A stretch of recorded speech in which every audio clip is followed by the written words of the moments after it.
बॉलीवुड की जानी मानी एक्ट्रेस कंगना रनौत को बीजेपी ने हिमाचल प्रदेश की मंडी लोकसभा सीट से प्रत्याशी घोषित किया। कंगना राजनीति पे कदम रखने से पहले ही अपनी बेहतरीन अदाकारी से लोगों के दिल में जगह बना चुकी हैं। हालांकि इस बीच वो विवादित बयानों के लिए भी काफी चर्चे में रह रही हैं। राजनीति में उनके कदम पड़ते ही एक और विवाद छिड़ गया है। कांग्रेस की प्रवक्ता सुप्रिया श्रीनित ने कंगना पर ऐसा बयान दिया है जो सोशल मीडिया के साथ ही सियासी गलियारों में भी बहस का मुद्दा बन गया है। सुप्रिया श्रीनित ने 25 मार्च को कंगना की उम्मीदवारी के घोषणा के तुरंत बाद अपने सोशल मीडिया अकाउंट इंस्टाग्राम पर एक आपत्तिजनक पोस्ट कर दिया। इस पोस्ट में उन्होंने कंगना की तस्वीर के साथ कुछ ऐसा लिख दिया जो किसी भी महिला के लिए काफी अपमानजनक है। हालांकि कुछ देर बाद ही सुप्रिया ने अपने पोस्ट को डिलीट कर दिया, लेकिन तब तक उनका ये पोस्ट सोशल मीडिया पर वायरल हो चुका था। अब भले ही सुप्रिया श्रीनित ने इस पोस्ट को डिलीट कर दिया और अपनी सफाई भी दे दी है, लेकिन इसके बावजूद बीजेपी ने उनके बयान को लेकर हमलावर रुख अपना लिया है। यहाँ तक कि राष्ट्रीय महिला आयोग ने भी चुनाव आयोग को चिट्ठी लिखकर श्रीनित के खिलाफ कार्रवाई की मांग की है। चलिए आपको इस वीडियो में विस्तार से समझाते हैं कि एक महिला के बारे में इस तरह का पोस्ट साझा करना कितना उचित है और कांग्रेस को इस मामले से कितना नुकसान हो सकता है। चलिए पहले जानते हैं कि आखिर ये सुप्रिया श्रीनित है कौन। सुप्रिया श्रीनित राजनीति में कदम रखने से पहले पत्रकारिता का जाना माना चेहरा थी।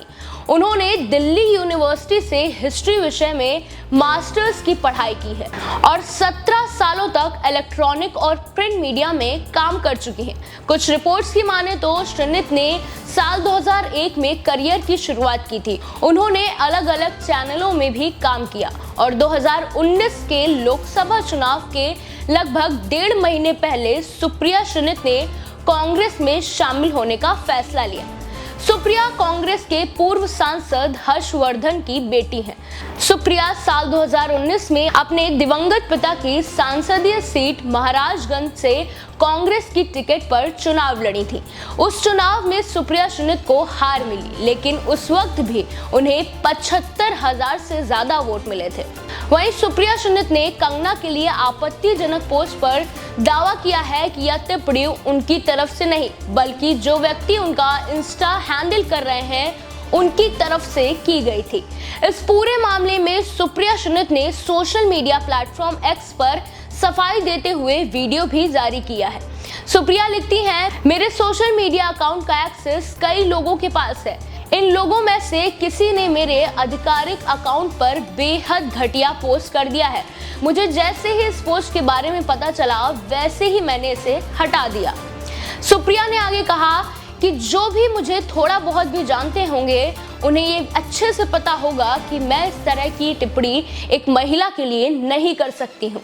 अब सुप्रिया के इस पोस्ट पर कंगना रनौत की भी प्रतिक्रिया सामने आ गई है। उन्होंने लिखा, सुप्रिया जी, मैंने अपने करियर में एक कलाकार के तौर पर पिछले 20 सालों में कई महिलाओं का किरदार निभाया है। मैंने क्वीन फिल्म में भोली भाली लड़की तो मणिकर्णिका में एक देवी का रोल प्ले किया है। वहीं चंद्रमुखी में रक्षम तो रज्जो में एक वैश्या से लेकर थलाइवी में एक क्रांतिकारी नेता की भी भूमिका निभाई है। हमें अपने देश की बेटियों को पूर्व ग्रहों के बंधन से मुक्त करना चाहिए। हमें उनके शरीर के अंगों के बारे में उत्सुकता से ऊपर उठना चाहिए। हर महिला को सम्मान से जीने का अधिकार है। वहीं इस मामले पर पटना यूनिवर्सिटी की प्रोफेसर राजेश्री सिन्हा का कहना है कि किसी महिला के बारे में इस तरह का अपमानजनक पोस्ट करना दुर्भाग्यपूर्ण है, लेकिन ऐसा पहली बार नहीं हुआ है। आप सोचिए कि राजनीति में महिलाएं आने से इतना क्यों कतरती हैं? जवाब आपको इसी मामले से मिल जाएगा। इससे पहले भी कई नेताओं ने अपने बयानों और पोस्ट के जरिए कई मौकों पर महिलाओं और महिला नेताओं के चरित्र पर सवाल उठाया है। ऐसी घटनाओं का किसी एक पार्टी से कोई लेना देना नहीं है। इसकी जड़ तक जाएं और आपको पता चल जाएगा कि हमारा पूरा सिस्टम महिलाओं के लिए एक जैसा ही है, फिर चाहे वो नेता हो या फिल्म स्टार, डॉक्टर या इंजीनियर। चाहे कोई भी मुद्दा हो, वार हमेशा महिलाओं के कैरेक्टर पर ही किया जाता है। साल 2012 में हिमाचल प्रदेश में एक चुनावी रैली में मौजूद प्रधानमंत्री नरेंद्र मोदी ने सुनंदा पुष्कर पर निशाना साधते हुए उन्हें शशि थरूर की 50 करोड़ की गर्लफ्रेंड कहा था। उस वक्त थरूर कांग्रेस सरकार में मंत्री बन गए थे। इतना ही नहीं, साल 2012 में स्मृति ईरानी पर व्यक्तिगत टिप्पणियां भी की गई थीं। उस साल कांग्रेस नेता संजय ने एक टीवी चैनल पर डिबेट के दौरान एक्ट्रेस से राजनेता बनी स्मृति ईरानी को टीवी पर ठुमका लगाने वाली कहा था।